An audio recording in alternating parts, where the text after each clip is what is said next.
मुल्क में कोरोना के हमले तेज, मुस्बत केसेस की शरह 5.34% तक पहुंच गई। एक रोज में 21 अफराद का इंतकाल, 2607 नए केसेस भी रिपोर्ट हुए। बलूचिस्तान में सूरत हाल काबू से बाहर होने लगी। वायरस फैलने की शरह 12% तक पहुंच गई। कोयटा में 7%, गवादर में 21 और आवारान में 44% से जायद रिकॉर्ड।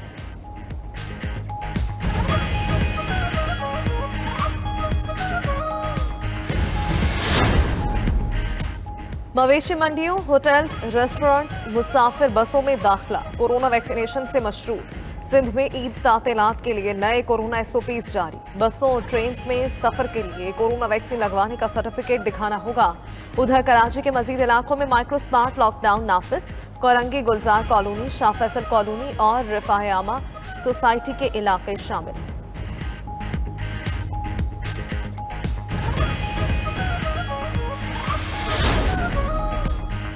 आज़ाद जम्मू और कश्मीर के इंतखाबात, पहले मरहले का आगाज। इलेक्शन ड्यूटी पर तैनात सरकारी मुलाजमीन की वोटिंग जारी।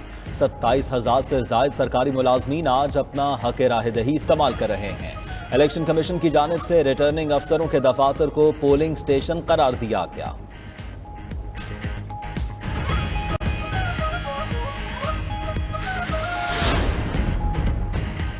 वजीर आज़म इमरान खान आज मीरपुर और भिम्बर में जलसों से खिताब करेंगे।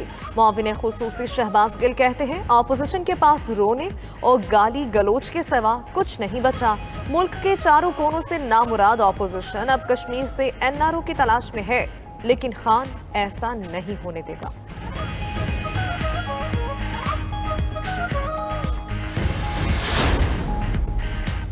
आज़ाद कश्मीर की इंतखाबी मुहिम जोरों पर। आज संडे सियासी डे बन गया। नून लीग की नायब सदर मरियम नवाज आज बाग में सियासी पावर शो करेंगी। जलसे की तैयारियां मुकम्मल हो गईं। पीपल्स पार्टी भी अवामी ताकत दिखाने को तैयार। फरियाल, तालपुर और दीगर रहनुमा आज बरनाला में जलसे से खिताब करेंगे। हासफा भुट्टो जरदारी की शिरकत भी मुतवक्के। ईद उल अजहा से पहले आखिरी इतवार मवेशी मंडियों में पहुंच गए खरीदार। शहरी सुन्नत इब्राहिमी की अदायगी के लिए बैल, बकरे और दुम्बे खरीदने में मसरूफ। खूब भाव ताव और बहसो तकरार होगी। खूबसूरत और नायाब नस्ल के जानवर तवज्जो का मरकज, मगर आसमान से बातें करती कीमतें होश उड़ाने लगी। खरीदारों का कीमतें ज्यादा होने का शिकवा तो व्यापारियों का मुनासिब दाम न मिलने का गिला।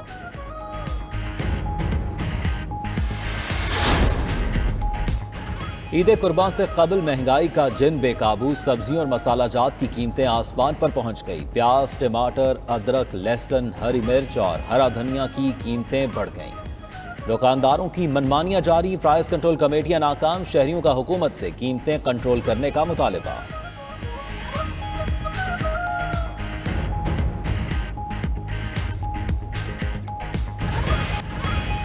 मनासिके हज का आगाज।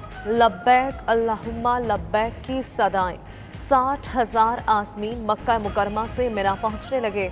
आज खैमा बस्ती में क़याम और इबादत करेंगे। खैमों में कोरोना से बचाव के लिए तमाम एहतियाती तदाबीर इख्तियार की गई हैं। आज़मीन हज कल 9 ज़िलहज को मैदान अरफात में हज का रुकन आज़म वकूफ़ अरफा अदा करेंगे।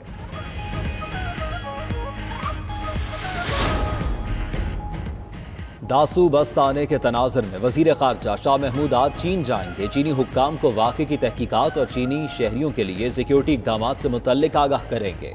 उधर चीनी कंपनी ने मकामी मुलाजमीन के साथ मुआहदा ख़त्म करने का नोटिफिकेशन मनसूख कर दिया।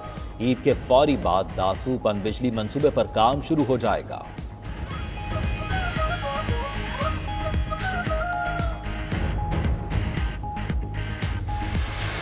मगरबी सरहद पर हिफाजती बाढ़ की तनसीब ऑलमोस्ट कंप्लीट है। हमने तकरीबन, जो अगर सिर्फ पाक अफगान सरहद की मैं बात करूं तो 90% वहाँ पे फेंस अल्हम्दुलिल्लाह मुकम्मल हो चुकी है और बाकी भी इंशाल्लाह बहुत जल्द हो जाएगी। पाक ईरान बॉर्डर के ऊपर भी फेंसिंग का काम बहुत तेजी से जारी है। इसी के साथ, इस फेंसिंग के साथ साथ बॉर्डर्स पर सैकड़ों फोर्ट्स और पोस्ट तामीर की गई हैं। बॉर्डर कंट्रोल सिस्टम को अपग्रेड किया है। जदीद बायोमेट्रिक सिस्टम की तनसीब की गई है वहाँ पर, और तमाम जो पाक अफगान बॉर्डर के ऊपर जो तमाम गैर कानूनी क्रॉसिंग पॉइंट्स थे उनको सील कर दिया गया है। पाक अफगान सरहद पर गैर कानूनी क्रॉसिंग पॉइंट्स सील कर दिए। सिर्फ नोटिफाइड क्रॉसिंग पॉइंट से आमद-ओ-रफ्त हो सकेगी। DGISPR major general Babar Iftikhar की 92 न्यूज़ की खुसूसी ट्रांसमिशन में गुफ्तगू। कहा, अफगान सरहद पर 90% बाड़ लगाई जा चुकी, बाकी भी जल्द मुकम्मल होगी। बॉर्डर पर सैकड़ों चेक पोस्टें कायम, बायोमेट्रिक सिस्टम भी लगा दिया। मुस्तकबिल की सूरत हाल से निपटने के लिए तैयारी कर ली।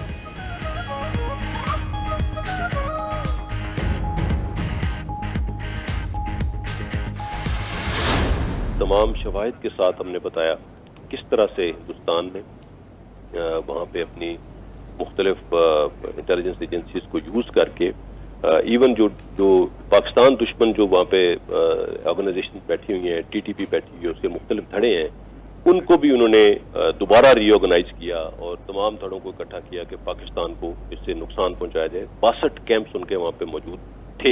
इंडियंस की तरफ से जो सिग्नल्स जनरेट हो रहे हैं, जिस तरह से वो बातचीत कर रहे हैं, जिस तरह इस पूरे प्रोसेस के ऊपर वो कमेंट कर रहे हैं, it is very very visible के दे आर फ्रस्ट्रेटेड। अफगानिस्तान में बदअमनी हुई तो सबसे बुरा असर पाकिस्तान पर पड़ेगा। DGISPR का कहना है, पाकिस्तान में बदअमनी फैलाने वाले अनासर अफगानिस्तान से ऑपरेट होते हैं। भारत ने पाकिस्तान को नुकसान पहुंचाने के लिए अफगानिस्तान में सरमायाकारी की। भारत अफगानिस्तान की सूरत हाल से बौखलाहट का शिकार है। पाकिस्तान में तमाम नोगो एरियाज को और दहशतगर्दी का ढांचा खत्म कर दिया।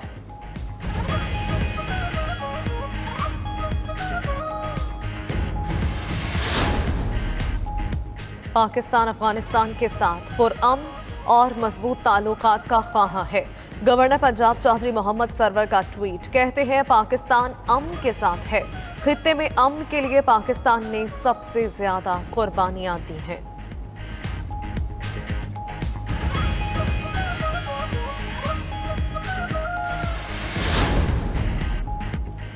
रूस की अमेरिका को फौजी अड्डे देने की पेशकश। खबर एजेंसी के मुताबिक रूस ने अफगानिस्तान से मालूमात के हसूल के लिए वस्त एशिया में फौजी अड्डे देने की पेशकश की। रूसी सदर पुतिन ने 16 जून को जो बाइडन से मुलाकात में तजवीज़ दी, अमेरिका की जानिब से जवाब नहीं आया।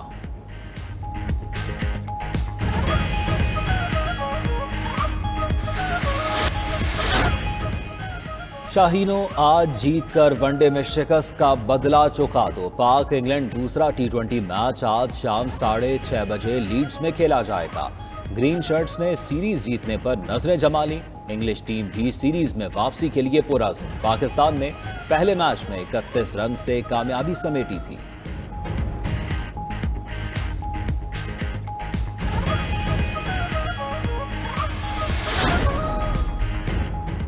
वर्ल्ड बीच रेसलिंग चैंपियनशिप में पाकिस्तान टाइटल का दिफा करने से महरूम। कौमी रेसलर इनाम पर फ्रांस का वीजा न मिलने के बायस इवेंट में हिस्सा नहीं ले सकेंगे।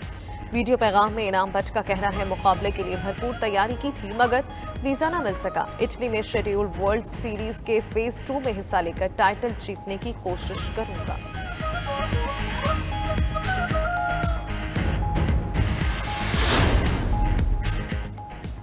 स्लोवेनिया के साइकिलिस्ट तादिज पोगाकार लगातार दूसरी बार Tour de France cycle race जीतने के करीब। इवेंट के 20वें मरहले का खेल बेल्जियम के वॉवर्ट वैन एरेट ने अपने नाम किया। तादिज पोगाकार ने अपनी बरतरी मजीद बढ़ा ली।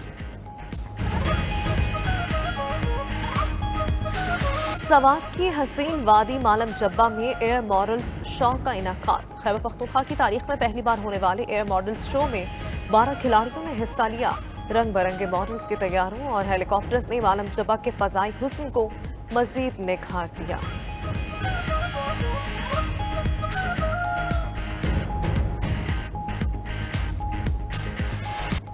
और जो गाया कमाल गाया, हर गजल शानदार, हर गीत लाजवाल।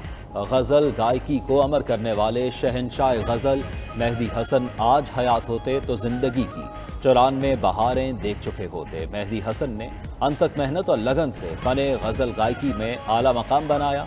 उनके गाए गीत आज भी जुबान ज़द-ए-आम हैं।